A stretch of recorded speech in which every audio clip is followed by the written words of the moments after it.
Good morning, welcome to Breakfast with Sally Nugent and Dan Walker. Our headlines for you today. A warning that a new strain of coronavirus could be linked to a rise in infections as millions face tighter restrictions from midnight. Greenwich Council which wants to close schools because of COVID, is ordered to keep them open or face legal action. As sport in London moves back behind closed doors, the Chelsea manager Frank Lampard says football's proved it can keep fans safe. He's urging the government to make the game exempt from restrictions and allow some supporters into stadiums. Good morning. How many more jobs have been lost? Later, we get the latest unemployment figures as businesses struggle to work out who they can afford to keep on.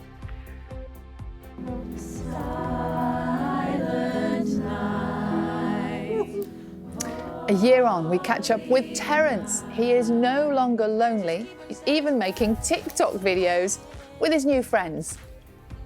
Good morning. It's a slightly cooler day today than it was yesterday. There'll be a lot of dry weather, a fair bit of sunshine, some showers, especially in the west, and the winds will be a bit lighter. I'll have all the details, though, in about 10 minutes.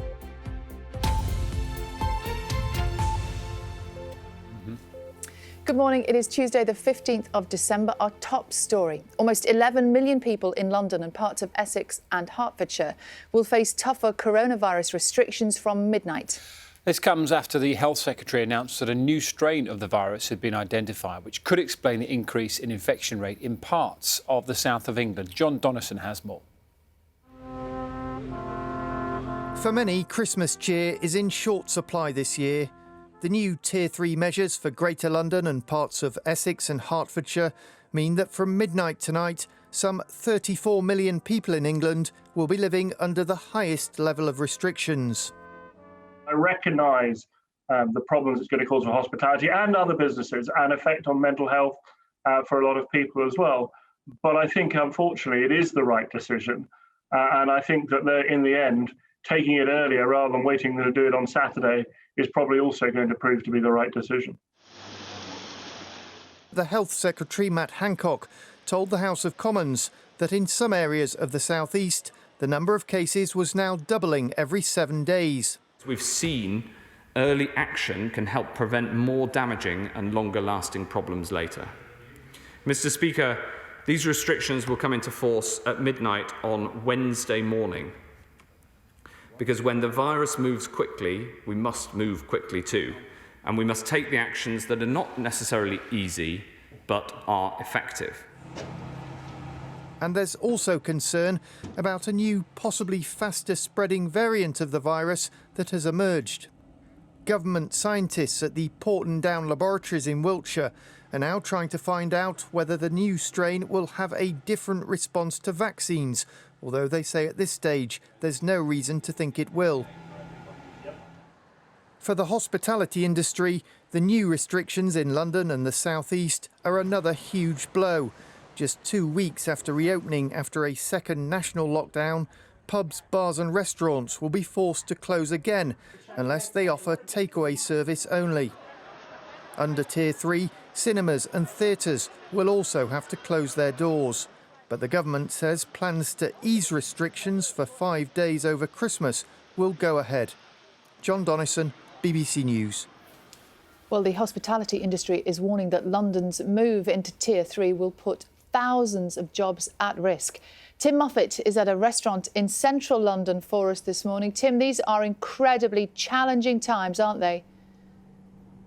Yeah, good morning to you from Holborn Dining Room. Now, this time of year, this place will be gearing up for its busiest time of the year. Christmas parties, Christmas shoppers. Well, from midnight tonight, that's all going to stop for the time being. As we heard, all of London, parts of Essex and Hertfordshire moving into Tier 3. So restaurants, bars and cafes will have to close unless they offer takeaways. There'll also be no mixing between households in houses or in private gardens, although that can still carry on in groups of 6 in, say, a public park, for example. So huge changes. Now, of course, many parts of England have lived under these restrictions for quite some time, but from midnight tonight, an additional 11 million or so people will be moving into Tier 3. It's not just hospitality. In London especially, theatres and cinemas are going to be very, very badly hit. Some theatre shows had only just reopened and now they faced closing again. There are real concerns about the impact on that. So, as you say, for the jobs in the hospitality sector, it is a very, very worrying time.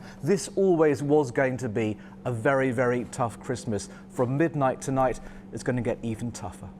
Tim, thank you. The Greenwich Council has until 10 o'clock tonight, this morning actually, to withdraw its request for schools to move teaching online or face legal action from the government. The leader of the borough wrote to all head teachers in the area advising them to shut from this evening.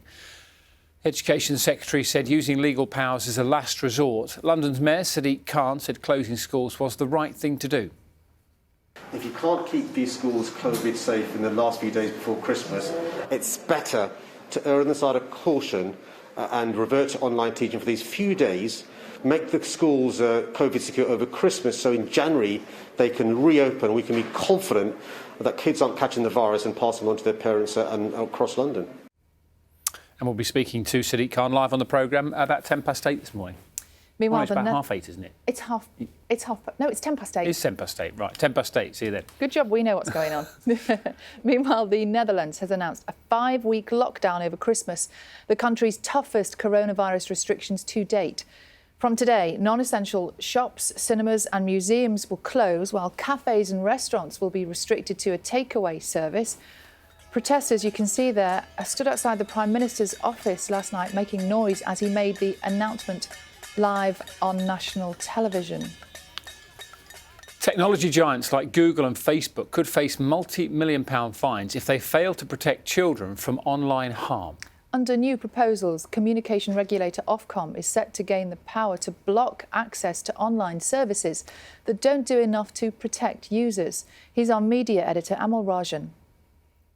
After years of debate about how to curb online harms while promoting the benefits of digital technology, the government has finally published a plan.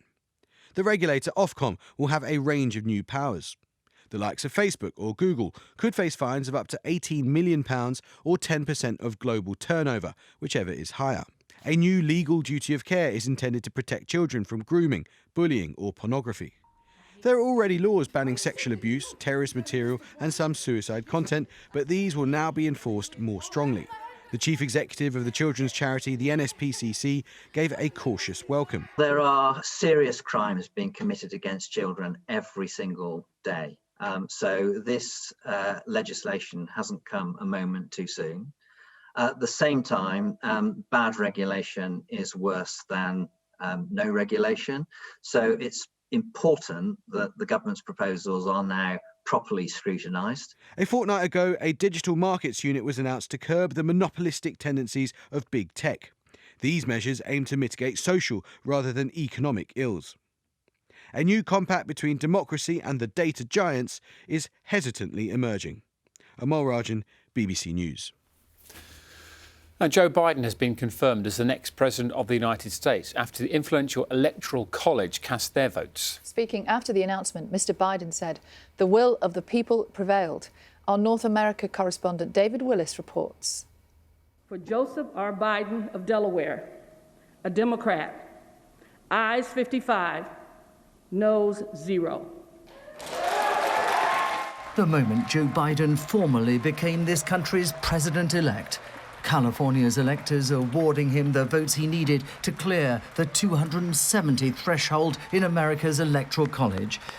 And having held off condemning Donald Trump's unprecedented attempts to overturn the election result, now was the time to hit back. The flame of democracy was lit in this nation a long time ago. And we now know nothing, not even a pandemic or an abuse of power, can extinguish that flame. Donald Trump had warned that certifying the votes would amount to a severely punishable crime in the light of what he claims was widespread voter fraud. But the claims are unsubstantiated, and courts across the country have failed to support them, as has this man, the Attorney General Bill Barr. It's now been announced that Mr. Barr will be stepping down. Bill, said the president in a tweet, will be leaving just before Christmas to spend the holidays with his family. All this on a bittersweet day as frontline healthcare workers became the first in the country to receive the coronavirus vaccine, at a time when many here have misgivings about its safety. It's no different than the majority of vaccines that you get on a yearly basis that we give to our children that we've been getting since the 60s. And at the end of the day, when we're worried about side effects, really the truth is that everything has side effects. This has been shown to be safe, it's effective, and really it's the best route for us to combat this horrible pandemic. But the most ambitious vaccination program in US history couldn't come soon enough. As these crates were being unpacked, came the news that the country had passed another grim milestone, 300,000 deaths from the coronavirus. David Willis, BBC News, Los Angeles. There was a rare treat for stargazers overnight last night. Thankfully, the clouds stayed away and there was a total solar eclipse. Oh, don't stare at it. Have a cardboard box or something. I think you're relatively safe to have a quick look on the telly. One slight snag with this, you had to be in Argentina or Chile to see it.